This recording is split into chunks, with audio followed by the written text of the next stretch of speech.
Bienvenido de nuevo. Hoy nos acompaña el profesor Richard Wolff para hablar de lo que está ocurriendo en la economía mundial. Muchas gracias por volver a estar con nosotros. Un placer, Glenn. Encantado de estar aquí.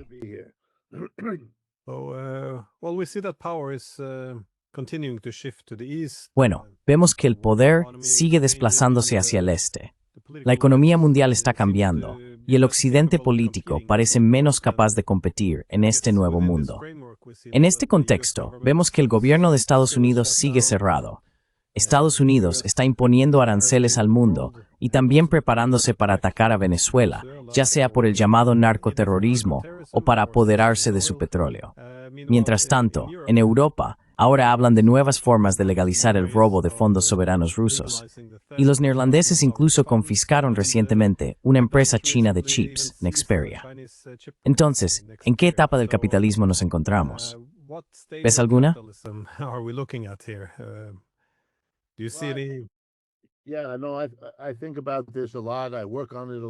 Sí, lo sé. Pienso mucho en esto. Trabajo mucho en ello. Mi respuesta, si me lo permites, tiene que venir por capas a medida que avancemos. Probablemente el mayor problema que tú mismo has mencionado es que el centro dinámico del capitalismo se ha desplazado de occidente a oriente. Me parece que la evidencia ahora es literalmente abrumadora. Sé que hay mucha gente que no quiere verlo, pero realmente lo considero algo típico de los imperios en declive. Las personas que los dirigen no quieren ver su decadencia, lo cual entiendo. Les asusta la perspectiva del declive, lo cual entiendo. Y por eso hacen algo que también entiendo. Fingen que no está ocurriendo.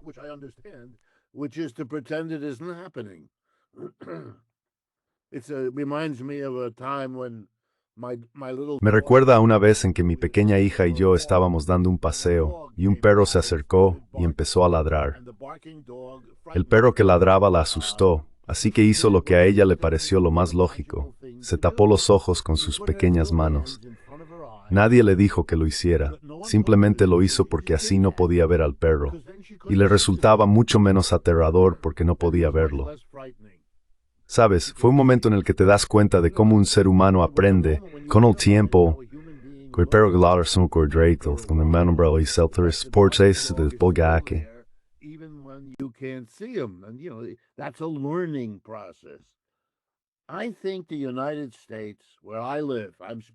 Creo que Estados Unidos, donde vivo, te hablo desde la ciudad de Nueva York, el país en el que he vivido y trabajado toda mi vida, se encuentra en un estado que los psicólogos llaman negación. Una gran parte de su población y la mayoría de sus dirigentes, sin duda los líderes de los partidos republicano y demócrata, están ocupados no solo en la actividad más bien pasiva de negar, sino también en la más activa de afirmar lo contrario, como si se esforzaran mucho por convencerse de que la negación no es inapropiada, de que realmente no tienen de qué preocuparse. Yo lo expresaría así. El centro de gravedad del capitalismo se ha desplazado, pero el capitalismo sigue existiendo en Estados Unidos.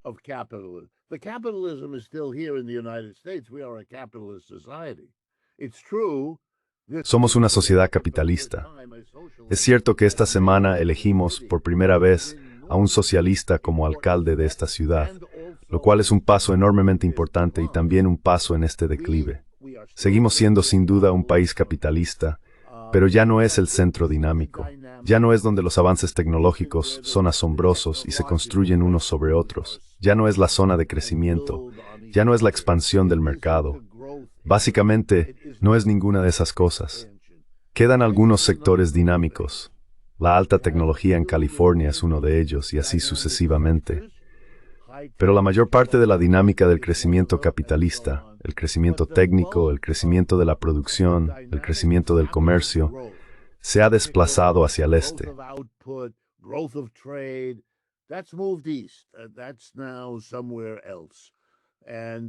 Eso ahora está en otro lugar.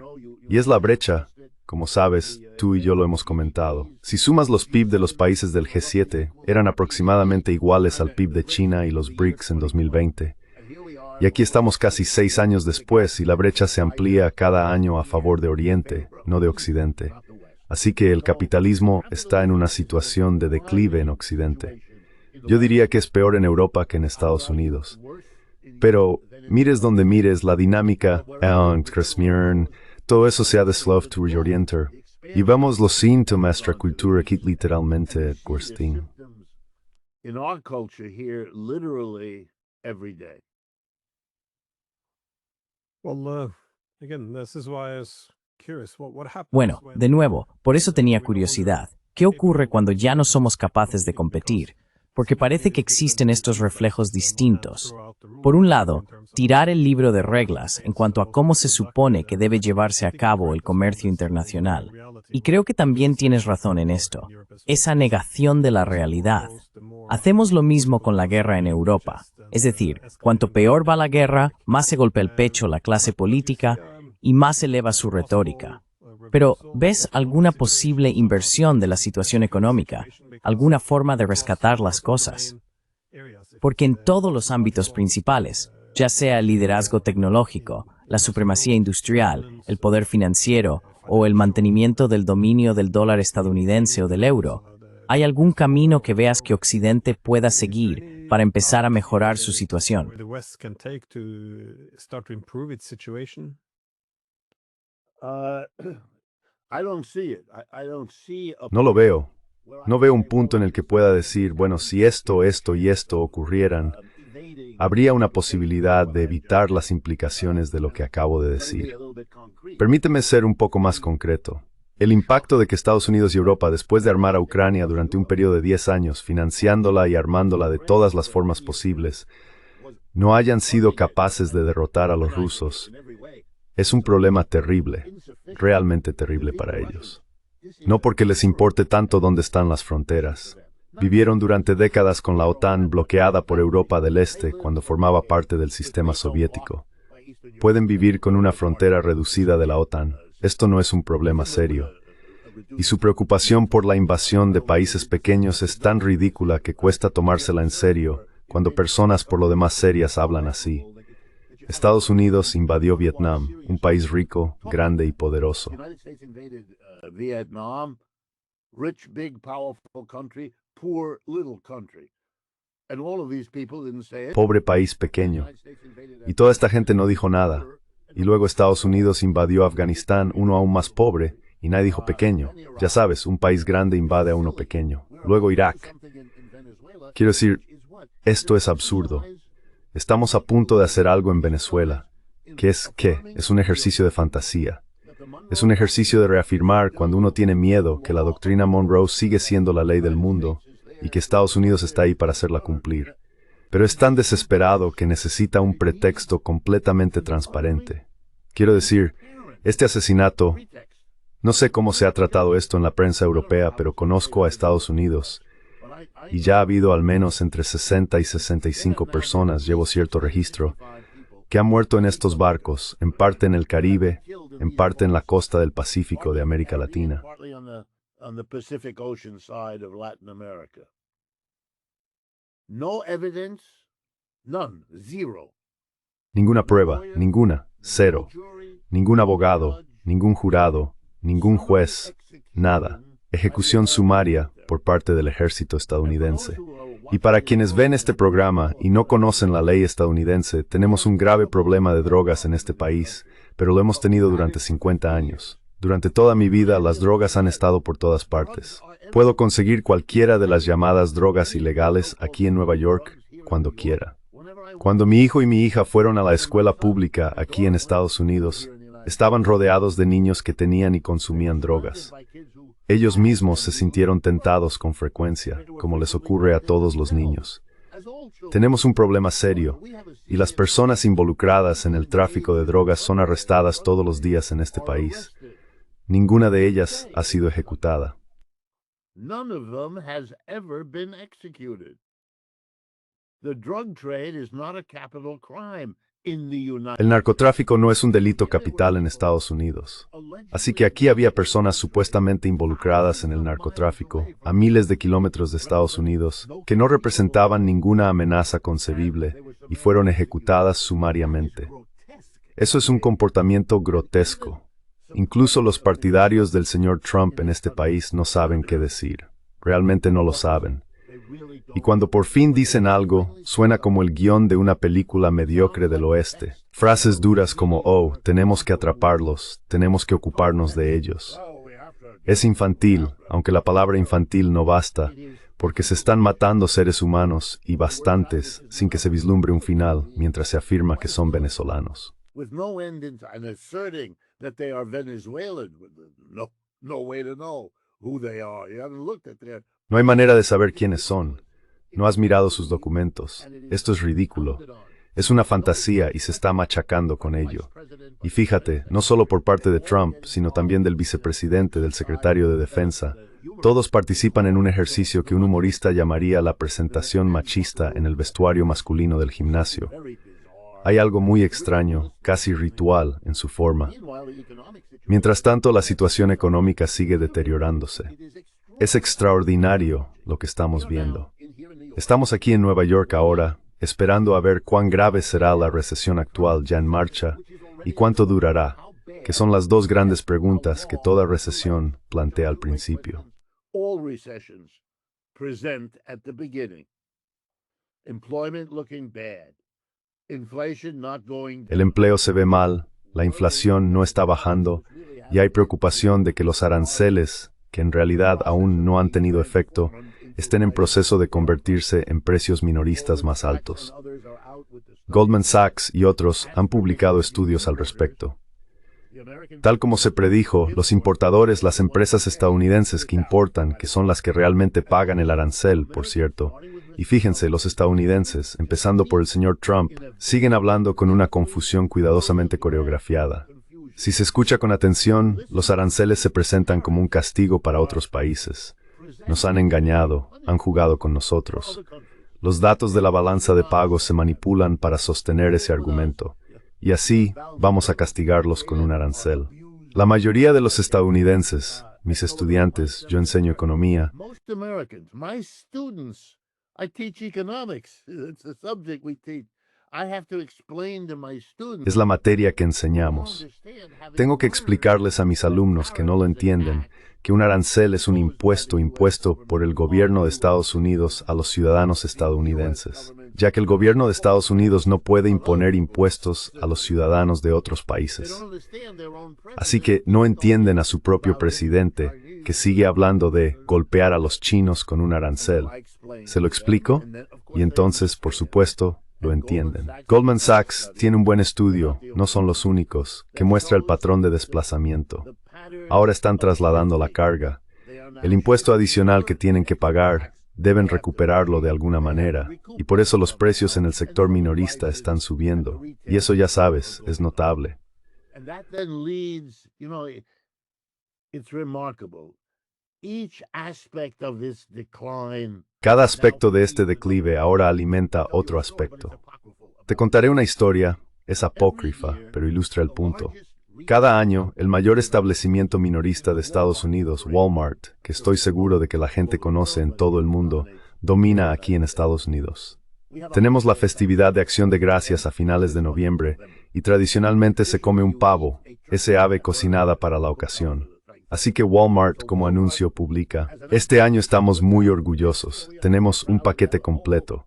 Puedes conseguir todo lo que necesitas, el pavo, las zanahorias y lo que lo acompañe, por este precio maravilloso. Hemos mantenido el precio bajo. Así que este año, con gran fanfarria, lanzaron el anuncio y compararon el precio. Este año es más bajo que el del año pasado. Than the price it was last year. And we are fighting inflation. Y estamos luchando contra la inflación. Celebrated and commended. El presidente de los Estados Unidos celebró y elogió públicamente a Walmart por su magnífico liderazgo en la lucha contra la inflación.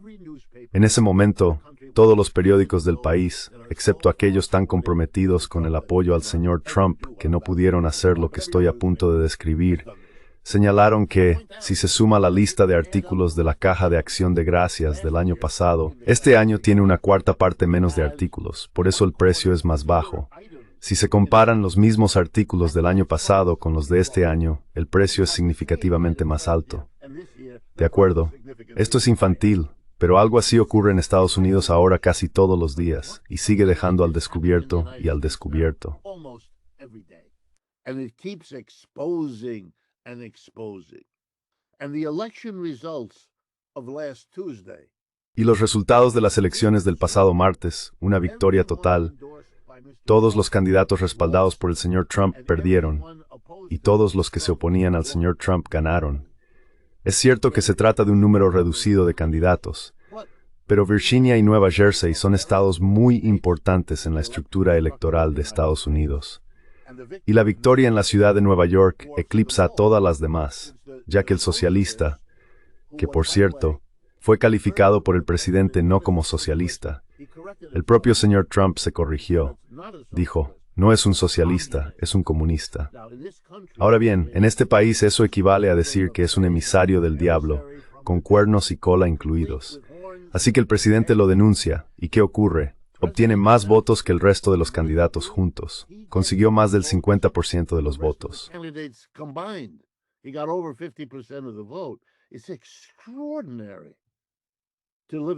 Es extraordinario vivir en un país que ha estado a la vanguardia de la celebración capitalista antiizquierdista y que ahora atraviesa un declive que no puede detener, al que solo puede responder de forma teatral. Esto genera un nivel de división tensa en el país. Creo que si lo visitaras probablemente lo notarías. Si pasaras unas semanas aquí, se siente diferente a como solía ser. Todo el mundo lo percibe. La gente se lo dice en la calle. Hay una sensación de fatalidad inminente, mucha depresión, mucha ansiedad.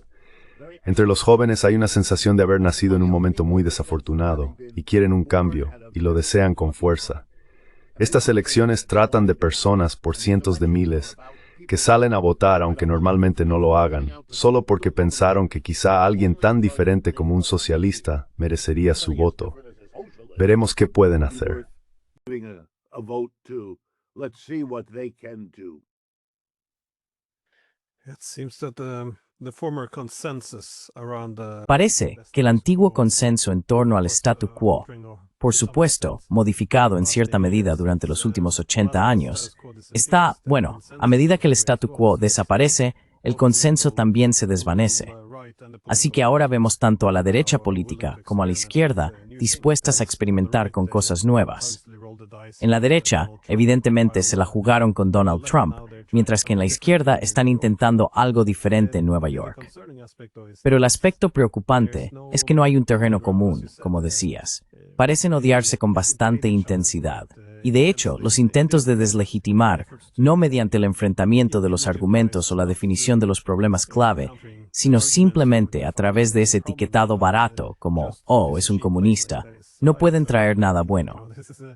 Pero en cuanto a ir al núcleo y... in terms of going into the core and Glenn, if I could just interrupt you.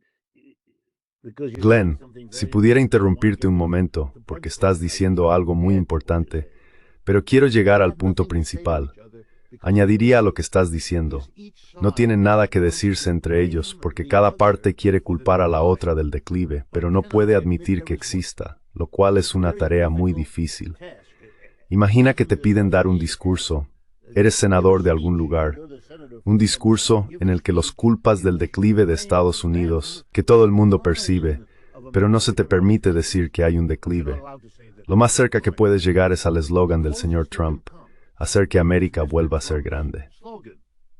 Make America great again. You need to imagine a great past. Tienes que imaginar un gran pasado, que es ficticio, inventado. Voy a deshacer el deterioro, voy a arreglarlo. La culpa es del otro bando. Mira, los republicanos dicen que los demócratas traen inmigrantes. Es ridículo, pero lo dicen. Es una forma de decir, tú tienes la culpa del declive. Toda esa locura anti-inmigrante, tanto en Europa como aquí, es una búsqueda de chivos expiatorios. Es un patrón clásico.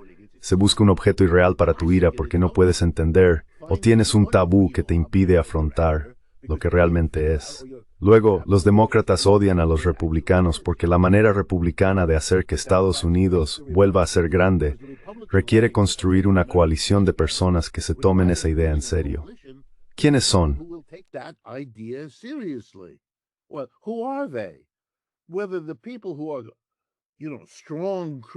Ya sean las personas que son, ya sabes, cristianos devotos, que tienen que enfrentarse a la realidad de que el interés por la religión en Estados Unidos lleva un siglo en declive. Nada va a cambiar eso, al menos no en un futuro previsible. Y eso asusta a quienes para los que la religión sigue siendo un tema importante. Pero están viendo cómo desaparece. Es objeto de burla en la televisión. La gente no la toma en serio, y cuando lo hace, es de una manera muy formalista. De repente ves el resurgimiento de la supremacía blanca. ¿Por qué? Porque hay una parte de la población que ha mantenido de jerarquía racial durante los últimos 100 años, y están viendo cómo desaparece, pero ya sabes, cada vez más.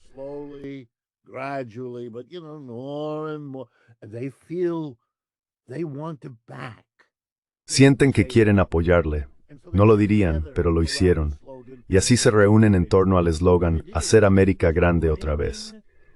Pero lo que realmente significa es culpar, convertir en chivos expiatorios a todas las personas que de todos modos no te gustaban. Y ahora el señor Trump hace posible que tengas un lugar en la mesa de la vida política de esta sociedad. Hace 2 semanas, anunció una reducción en el número de personas a las que se les permitiría entrar en Estados Unidos con estatus de refugiado, y estarían limitadas de 2 maneras. Tendrían que venir de Sudáfrica y tendrían que ser blancas. Él lo dijo.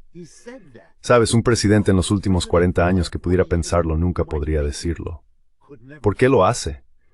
Porque esa coalición que ha construido, esa es su manera de afrontar el declive.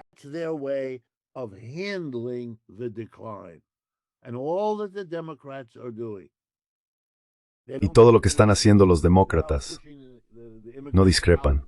Están expulsando a los inmigrantes, están culpando a Rusia, están culpando a China, están culpando a potencias extranjeras. Todo eso está bien, todo eso está bien. Lo único en lo que pueden pensar es, él es autoritario, el señor Trump. No lo hace como lo haríamos nosotros, es decir, de una manera más tranquila, con una fachada demócrata más pulida. Eso es todo. Déjame darte un ejemplo que ocurrió hace 2 días. Kamala Harris, ya sabes, la mujer que se presentó a la presidencia el pasado noviembre, publicó un tuit el día del anuncio de que Mamdani había ganado en la ciudad de Nueva York. Ella es demócrata. Mamdani, al menos legalmente, es demócrata. Así que es la victoria de un demócrata joven y nuevo.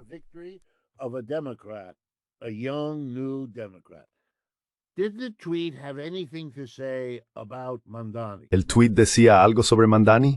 No. Ninguna felicitación, ningún comentario sobre lo que podría significar.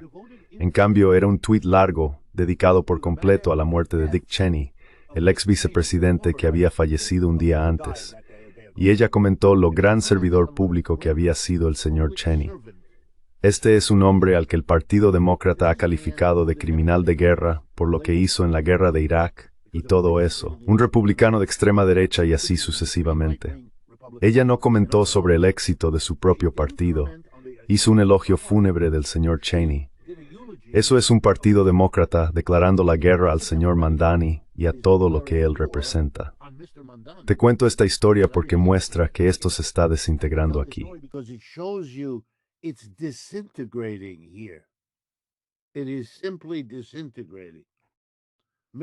Simplemente se está desintegrando. Se cree que al menos 1/3 de los seguidores del señor Trump lo consideran vulnerable a lo que finalmente saldrá a la luz en torno al caso Epstein. Perderá a un gran número de personas por ello. Todo el mundo lo cree. No sé si es cierto, pero todo el mundo lo cree. Y perdió las elecciones. Eso no puede fortalecerlo dentro del Partido Republicano. Hay una docena de personas a su alrededor que quieren reemplazarlo y ocupar su puesto. Así que hay una desintegración en múltiples niveles en una sociedad cuyo imperio está desapareciendo y que se enfrenta a una recesión en cualquier momento, volviéndose tan grande y fuerte que no solo se comenta en la prensa financiera, sino también entre el público en general.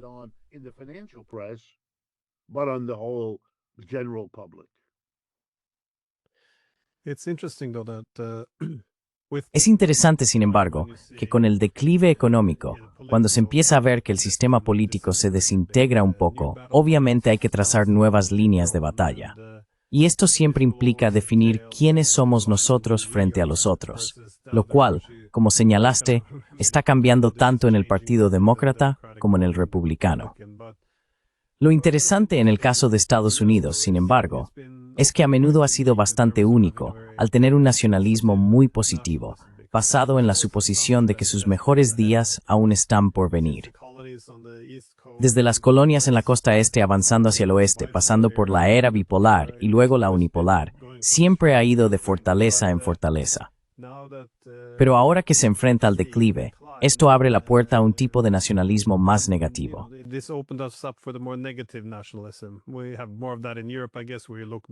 Supongo que en Europa tenemos más de eso. Mirar atrás hacia un pasado glorioso que ya se ha ido y buscar a alguien a quien culpar. Y por supuesto, eso también empieza a aparecer en Estados Unidos. Idealmente, para mantener la unidad estadounidense, basta con culpar a China y entrar en una nueva guerra fría. Uso la palabra idealmente con cuidado aquí. Tampoco es un gran futuro. O, por supuesto, se empieza a volverse contra los propios. Es decir, si te preguntas, ¿quiénes somos nosotros frente a ellos? Y tu principal grupo externo pasa a ser tu propia gente, tu propia oposición política, tienes un problema. Sin embargo, me da la impresión de que los europeos esperan que las líneas de batalla se desplacen de una manera que nos deje del lado estadounidense. También resulta interesante que Trump señale, por ejemplo, como aún peor que los chinos en cuanto a aprovecharse.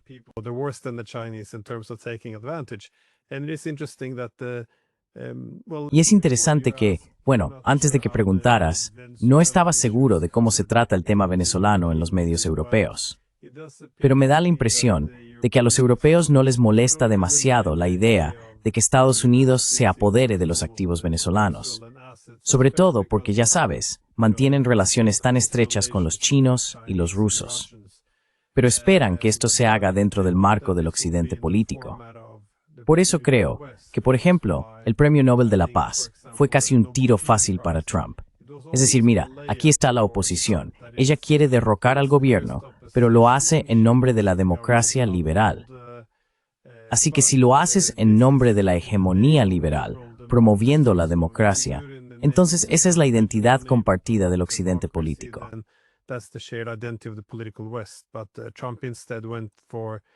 Pero Trump, en cambio, optó por el narcoterrorismo, es decir, una seguridad dura más al estilo estadounidense.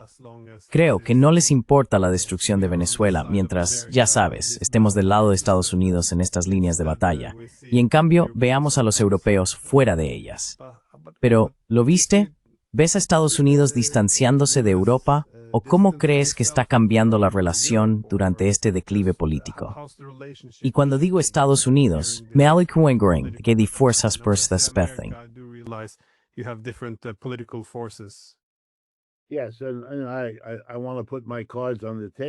Sí, y quiero poner las cartas sobre la mesa.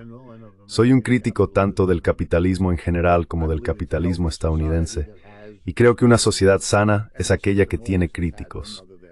Todo sistema los ha tenido siempre. Puedes silenciarlos por un tiempo, pero siempre están ahí. Así que hablo desde una perspectiva crítica, y no tengo ningún conocimiento especial, ya sabes. Conozco a muchas de las personas que dirigen el gobierno porque Estados Unidos, contrariamente a la tontería de la democracia liberal, es una sociedad muy estratificada y obsesionada con el prestigio. Así que estás hablando con alguien como yo, que proviene de... Bueno, mi educación fue en Harvard, Stanford y Yale. Durante 10 años de mi vida obtuve todos mis títulos en esas instituciones. Ya sabes, mi compañera de clase en el programa de economía fue, ahora no me sale su nombre, Janet Yellen, ¿verdad? Janet Yellen, right? So they're my classmate and one of my teachers at Harvard. Así que uno de mis compañeros de clase y uno de mis profesores en Harvard fue Henry Kissinger, etcétera, etcétera, etcétera. Vengo de esa formación, de esa parte de la población, eso es lo más cerca que estoy. No mantengo amistad con esas personas, así que leo el periódico como todo el mundo. Pero esto es lo que sostengo que está ocurriendo en el ámbito económico. Podrías empezar en varios puntos, pero voy a empezar por uno, porque es muy llamativo y ocupa un lugar muy destacado en sus mentes. Hemos pasado, en un número relativamente corto de años, de ser un país con una deuda nacional relativamente pequeña, a ser un país con una deuda nacional muy grande, de unos pocos cientos de miles de millones de dólares hace unas décadas, a 35 billones o lo que sea exactamente ahora. 35 trillion or whatever exactly it is right now. It is so bad that along the way Es tan grave que por el camino hemos perdido nuestra calificación crediticia AAA de Standard Poor's, Moody's y Fitch, las tres principales agencias de calificación del mundo, todas estadounidenses. Todas han rebajado la solvencia crediticia de Estados Unidos. Hay otros países que aún conservan la AAA. Nosotros no somos uno de ellos. ¿Por qué? Porque estamos llegando al punto al que llegó Liz Truss hace unos años en Inglaterra, cuando se quiere pedir mucho dinero prestado, y los mercados de capital dicen, no vamos a hacer eso. Y eso es muy serio. Estamos tan endeudados que los inversores ven un riesgo de que el público pueda ser movilizado por algún político de izquierdas o de derechas que lance el eslogan, ¿por qué estamos pagando intereses a los multimillonarios de otros países en lugar de alimentar a nuestros hijos? Es un argumento poderoso. That is a strong argument. And that's an argument you as a creditor probably. Y ese es un argumento que tú, como acreedor, probablemente vas a perder. Así que los acreedores, que incluyen bancos estadounidenses, corporaciones y demás, se están retirando. Un presidente entrante tiene que hacer algo con respecto a esta deuda. Estamos acumulando déficits de más de 1 billón, 2 billones al año. Quiero decir, está fuera de control. Y por cierto, eso en sí mismo es parte de un imperio en declive. Las corporaciones y los ricos quieren que el gobierno les proporcione todo tipo de beneficios y servicios, pero no quieren pagar impuestos. Y apoyan a los políticos que lo harán. Tienes lo mismo en Europa. La masa de la gente también quiere cosas del gobierno y los has cargado de impuestos. No puedes hacer mucho más de eso. Tendrás una revuelta. Si graban a las corporaciones y a los ricos, no obtendrás las donaciones. If you tax corporations and the rich, you won't get the donations. If you tax the masses, you won't get the votes. So, Si grabáis a las masas, no obtendréis los votos. Así que la solución es endeudarse. Vas a las corporaciones y a los ricos y les dices, no os vamos a cobrar impuestos, pero tenéis que prestarnos el dinero que no estamos recaudando. Os lo devolveremos y os pagaremos intereses. Para los ricos, esto es, por supuesto, maravilloso. Qué gran elección entre pagar un impuesto o prestar al mismo gobierno. Así que las deudas se disparan, porque este arreglo político no produce otro resultado, como nadie debería esperar que lo hiciera. Pero ahora habéis llegado al límite. Como cualquier otro prestatario excesivo, os habéis quedado sin crédito disponible. Ahora bien, ¿por qué insisto en eso? Porque el señor Trump, cuya comprensión de estos asuntos no es la mejor, y por si os preocupa, permitidme aseguraros que Scott Bessent, su asesor, está justo a su lado. Scott Bessent, his advisor, is right there with him. These are people with atypical. Estas son personas con formas de pensar sobre la economía que son atípicas, incluso para ellos. En cualquier caso, llegaron con esta idea, estamos en una situación terrible. No podemos ni vamos a gravar a las corporaciones ni a los ricos. Eso está descartado. Es un tabú. Nunca lo haremos. Entonces, ¿qué queda? ¿Cómo vamos a mantener el sistema en marcha sin endeudarnos de manera descontrolada? La respuesta es que, bueno, es una situación desesperada. Una situación desesperada requiere medidas desesperadas. Eso significa que nuestros antiguos aliados ya no pueden quedar exentos. Solo eximimos a nuestras propias corporaciones y a nuestros propios ricos. A ellos, sabemos que tenemos que cuidarlos, pero ya no lo hacemos por los canadienses, ni por los mexicanos, ni por los europeos. Or the Mexicans, or the Europeans. Doesn't matter how close an ally you've been. No importa lo estrecho que haya sido el vínculo como aliado. Oh Señor, nos encantaría cuidarte como siempre lo hemos hecho, pero ahora, fíjate en mi lenguaje. Es esa imagen, como si los hubiéramos sostenido en lugar de haberlos estafado. Todo es una fantasía, pero así está planteado, y así existe en sus mentes. Exactamente. Cuando el señor Trump te dice que, porque hay un déficit entre, no sé, Italia y Estados Unidos, eso significa que Italia está abusando de Estados Unidos. Así es como él lo interpreta. Y en lugar de burlarse, sí, es un error, pero en lugar de ridiculizarlo, intenta comprender de dónde viene. ¿Por qué se repite error cada día?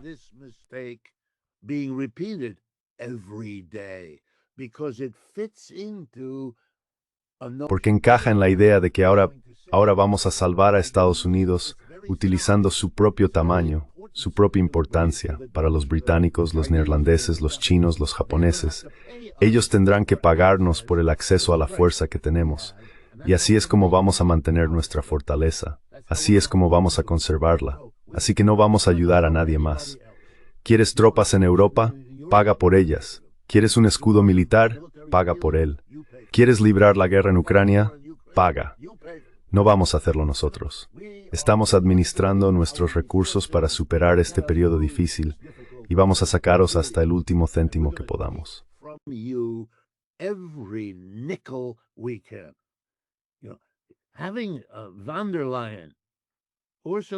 Que Ursula von der Leyen firme un acuerdo con el presidente en el que se compromete, si lo he leído correctamente, y si me equivoco, por favor corrígeme, a comprar gas natural licuado de Estados Unidos por valor de $750 mil millones durante los próximos 10 años, y una cantidad igual, unos 750 mil millones, en inversiones que se comprometen por adelantado. Así que vais a tomar dinero recaudado en la economía europea y lo vais a llevar vais a estar grabando a vuestra gente para financiar a Estados Unidos.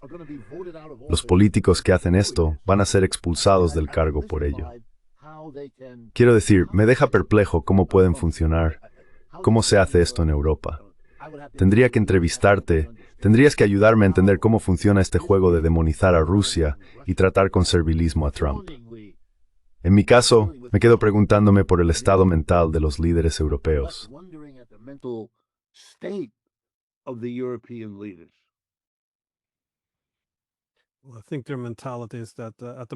Creo que su mentalidad ahora mismo es que Trump ha lanzado el viejo tablero de ajedrez por los aires, y quieren que cuando las piezas caigan, lo hagan de tal manera que, como mencioné antes, cuando se tracen las nuevas líneas de batalla, los estadounidenses vean a los europeos como parte de nosotros, esencialmente. Y como dijiste, no se trata de extraer tanta riqueza, sino de que, con este fin, los europeos, o la U, tienen muy claro que todos esos terribles acuerdos comerciales se consideran una forma de comprar el afecto de Washington para que Estados Unidos siga viendo valor en Europa. Creo que se equivocan en esa suposición. Cuanto más se dejen aprovechar, más problemas se crean, dos en particular.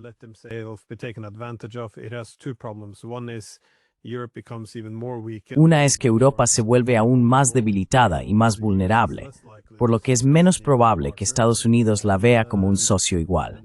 Y la segunda es que Trump, creo que no solo Trump, sino otros también, siente cierto desprecio por este tipo de debilidad, en la que no hay firmeza ni disposición a defender los intereses nacionales básicos. Pero mencionaste que Estados Unidos estaba dispuesto a extraer toda esta riqueza de sus propios aliados. Sin embargo, hay algunas excepciones, interesantes además, porque Trump, por supuesto, fue elegido diciendo que iba a hacer algo respecto a la deuda. Y estoy muy de acuerdo. Creo que eso está en el centro de todo. Eso es lo que hace que todo sea insostenible. Pero lo hará poniendo fin a las guerras eternas.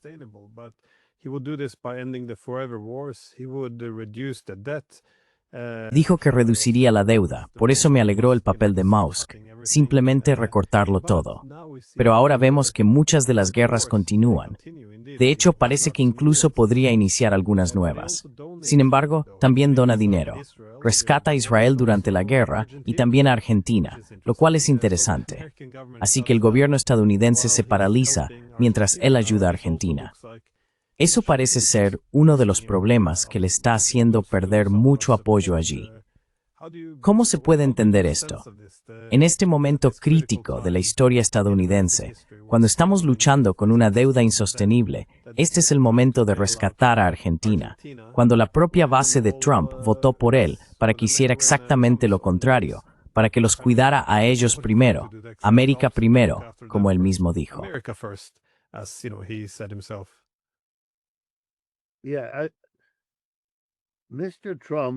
El señor Trump es, ante todo, un showman profesional, como decimos aquí. Es un intérprete. Entiende que la forma en que uno se presenta es de gran importancia y puede llevarte muy lejos. Se ha interpretado a sí mismo hasta llegar a la Casa Blanca. En otras palabras, ha demostrado su propia suposición en su mente. Ha mostrado, mira, no fui un buen estudiante, nunca entendí gran cosa, he sido un playboy toda mi vida. Heredé bienes inmobiliarios por valor de cientos de millones de dólares de mi padre. Todo se me ha dado hecho. He fracasado en unas 8 o 9 empresas diferentes que inicié y que se vinieron abajo. Una universidad, agua embotellada, filetes, casinos. Steaks, all kind casinos. It's a disaster, an endless disaster. Es un desastre interminable, salpicado por una historia de enredos legales que son fuente de humor en esta cultura. Es un litigante ejemplar que sigue perdiendo, pero no le importa, porque tiene suficiente dinero como para que el objetivo de la ley sea fastidiar a los demás, molestarlos, exprimirles fondos en costes legales, de modo que pueda usar su dinero para hacer que la ley funcione a su favor. Es el ejemplo clásico. Entonces, ¿por qué te cuento esto? Si observas las políticas, no hay continuidad. No hay un examen del tipo, vale, si hacemos esto, va a tener un efecto negativo allí. Así que aún podemos hacerlo, pero ¿cómo nos ocupamos de ese aspecto negativo para que no vuelva y deshaga lo que intentamos conseguir? Esa es la forma lógica en que una persona que entiende la complejidad toma decisiones. Complexity goes about making decisions. You know you have to make a decision, and it's always a risk. Sabes, tienes que tomar una decisión, y siempre implica un riesgo. Pero puedes mitigar ese riesgo observando, si me permites por un momento, de una manera hegeliana las contradicciones intrínsecas en los actos que estás emprendiendo. Sabes que así es como funciona el mundo. Él no lo sabe. Cuando dice, puedo acabar con la guerra en Ucrania con un par de llamadas telefónicas en una semana, tiene en mente que eso es algo que puede hacer. Y si no puede hacerlo, se enfadará muchísimo con alguien que haya intervenido de forma inapropiada, ilegal, con mala intención, en la buena acción que está a punto de realizar. Y se queda atónito, y les disparará, y se sentirá con derecho a hacerlo, porque son ignorantes o perversos o ambas cosas por oponerse a él. Así que descubre que no se trata solo de los europeos.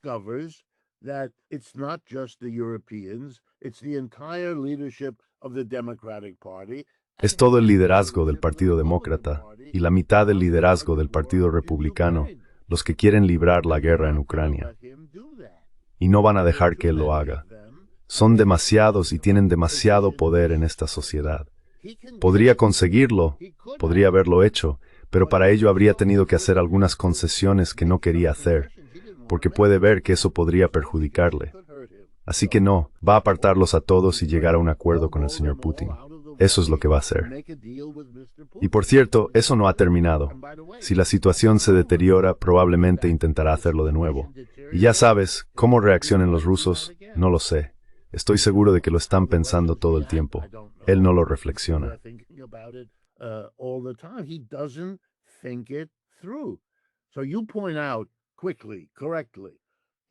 Así que señalas, rápida y correctamente, que él acaba de comprar una elección en Argentina, porque Trump dejó muy claro, semanas antes de las elecciones, que daría mucho dinero si la gente volvía a votar por Milei, y que no se lo daría si no lo hacían.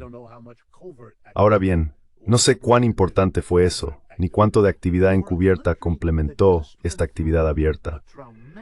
Pero para un país que acaba de pasar por una lucha traumática por la llamada interferencia extranjera en nuestras elecciones, realmente hay que detenerse, respirar hondo y notar que fue tan fácil para el señor Trump interferir en las elecciones argentinas. Y aquí nadie dice una palabra. Quiero decir, un partido demócrata con medio cerebro de independientes habría entendido tu punto.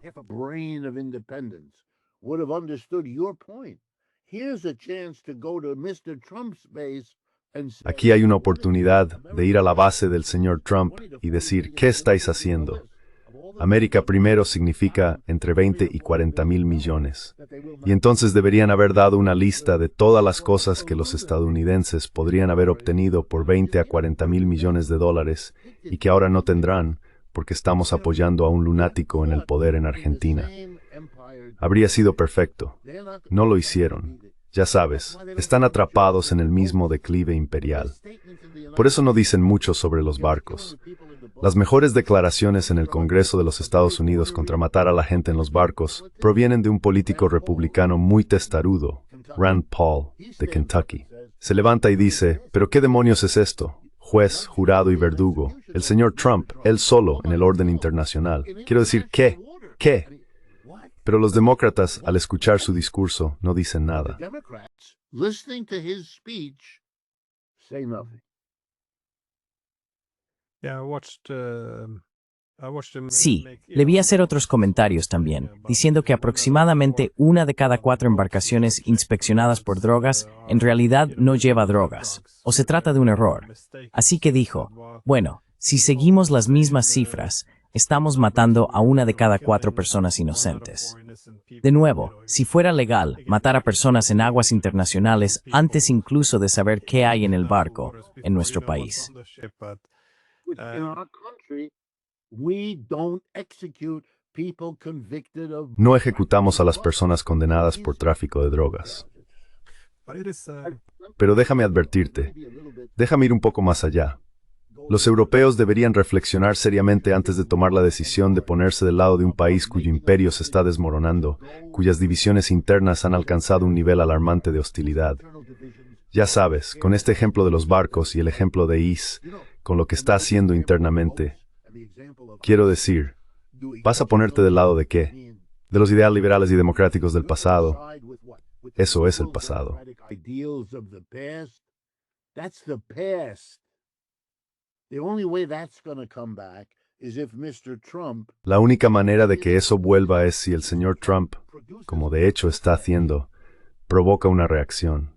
Y el señor Mandani, si es inteligente y cuenta con buenos asesores, que sospecho que sí, va a entender que su palanca de poder más importante, aquí mismo en el centro financiero del capitalismo occidental, Nueva York, donde me encuentro ahora, consiste en ir, y lo hará, a ver al director de JP Morgan Chase y de todas las demás grandes instituciones financieras y decirles, apostasteis vuestro dinero por el señor Trump. Ahora se está yendo por el desagüe, y más os vale tener mucho cuidado de que la reacción contra él no acabe dejando al país en una situación peor que la que tenía antes de que os embarcarais en el camino con el señor Trump. Than you had it before you ever went down the road with Mr. Trump. Be very careful. You. Ten mucho cuidado. The unspoken. La frase no dicha es, me necesitas. Necesitas tener un amigo en la izquierda, porque cuando el giro hacia la derecha resulte no haber resuelto los problemas del sistema capitalista estadounidense, ¿sabes hacia dónde va a ir la clase trabajadora? Hacia la izquierda. Y permíteme recordar a todos que, la última vez que el capitalismo se derrumbó en la década de 1930, la clase trabajadora estadounidense se fue hacia la izquierda. De repente surgieron 2 partidos socialistas y uno comunista de un tamaño enorme, que trabajaron junto con el CIO para sindicalizar a la clase trabajadora estadounidense de una manera que nunca antes se había visto y que no se ha vuelto a ver desde entonces. Ese fue el punto culminante. And has never seen since. That was the peak. The 1930s produced the New Deal coalition. La década de 1930 dio lugar a la coalición del New Deal, que creó la seguridad social, la compensación por desempleo, el primer salario mínimo y el empleo público para 15 millones de estadounidenses. How was it paid for? Vaya, ¿y cómo se pagó todo eso? Grabando a las corporaciones y a los ricos. ¿Y quién lo hizo? Un demócrata centrista, Roosevelt, que hizo campaña en 1932 por un presupuesto equilibrado. Es decir, nada de izquierdismo en él, ni un poco. Y de repente, vaya, eso es lo que debe de estar rondando por sus cabezas ahora que el señor Mandani les está dando una sorprendente muestra de cómo algo así puede surgir aquí mismo en la ciudad de Nueva York. Toda la cúpula de la clase capitalista neoyorquina salió a detener al señor Mandani. New York went out to stop Mr. Mandani. Michael Bloomberg gave $8 million of his own money. Michael Bloomberg aportó $8 millones de su propio dinero. El director de Airbnb, el director de Home Depot. Estos son los multimillonarios de este país inyectando dinero, todo para nada, todo para una derrota ignominiosa. La elección no estuvo reñida, en absoluto. Fue abrumadora. Estoy justo en medio. Voté en esa elección porque vivo en Manhattan y sé lo que mis vecinos me han estado diciendo, algo que no podía creer en los meses previos. No creía que pudiera lograrlo, pero todos mis vecinos iban a votar por Mandani. Judíos, personas mayores, jóvenes. ¿Sabes qué fue? Puede que haya una gran pista. And there may be a big clue here. It wasn't in favor of socialism. Look. No fue un voto a favor del socialismo. Mira, me encantaría que lo fuera, pero no lo fue. Ojalá lo hubiera sido, pero no. Esto fue un voto en contra del statu quo. Cualquier cosa que se relacione con él, que suene a él o que huela a él. El señor Cuomo, un viejo demócrata de aparato, al mismo nivel que Clinton y Obama, nadie quiere eso ya. Los republicanos, aún peor.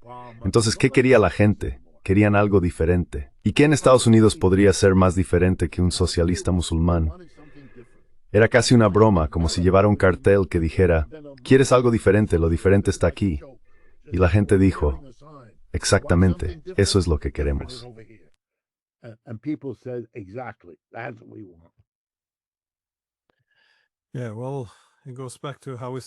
Sí, bueno, todo se remonta a cómo empezamos. Cuando el statu quo deja de ser sostenible, la gente está dispuesta a meter una enorme llave inglesa en el sistema, solo para provocar algún cambio y romper con un statu quo que siempre se reproduce a sí mismo. Creo que la gran ironía aquí, sin embargo, es que eso fue lo que llevó a Trump al poder, porque él decía, estos élites no son quienes somos, yo os salvaré. Y efectivamente, metieron esa llave inglesa en el sistema. Pero ahora, por supuesto, es él quien gestiona este declive económico. Y parece que lo mejor que puede hacer es decirle a la gente que en realidad todo va de maravilla, que tenemos la economía más pujante del mundo. Pero a medida que la gente se da cuenta de que no es así para ellos, puede que la bolsa haya subido, pero los niveles de vida siguen sufriendo, buscarán a la siguiente persona dispuesta a lanzar la llave inglesa. Y esa podría ser tu nuevo alcalde.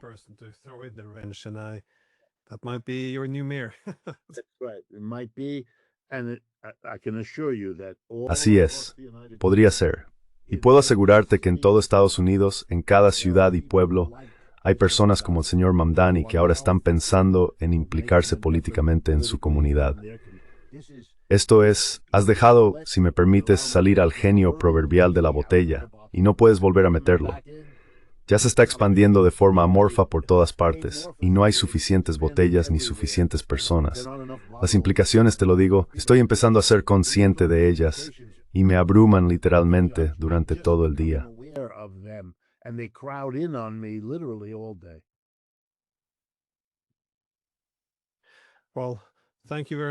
Bueno, muchas gracias por permitirme conocer tu opinión. Son tiempos fascinantes. Ver cómo esta decadencia económica, supongo, está alimentando esta enorme fragmentación política, o incluso un colapso. Así que gracias de nuevo.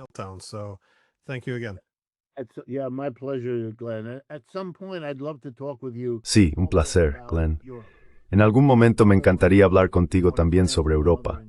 Sabes, mi padre nació en Francia y mi madre en Alemania, así que tengo medio pie en Europa. Hablo esos idiomas. Una de las cosas más asombrosas para muchos de nosotros aquí en Estados Unidos, especialmente si tenemos una conexión europea, es el declive de Europa. El Renacimiento, la Reforma, la Revolución Francesa, el marxismo, todos los grandes productos de Europa. ¿Qué está ocurriendo mientras esa parte del mundo se encoge? Gran Bretaña ya no es el imperio que gobierna el mundo, sino una pequeña y húmeda isla costera de Europa. ¿Qué está pasando? ¿Por qué Estados Unidos y China hablan de un mundo en el que Europa es una idea secundaria? ¿Qué es esto?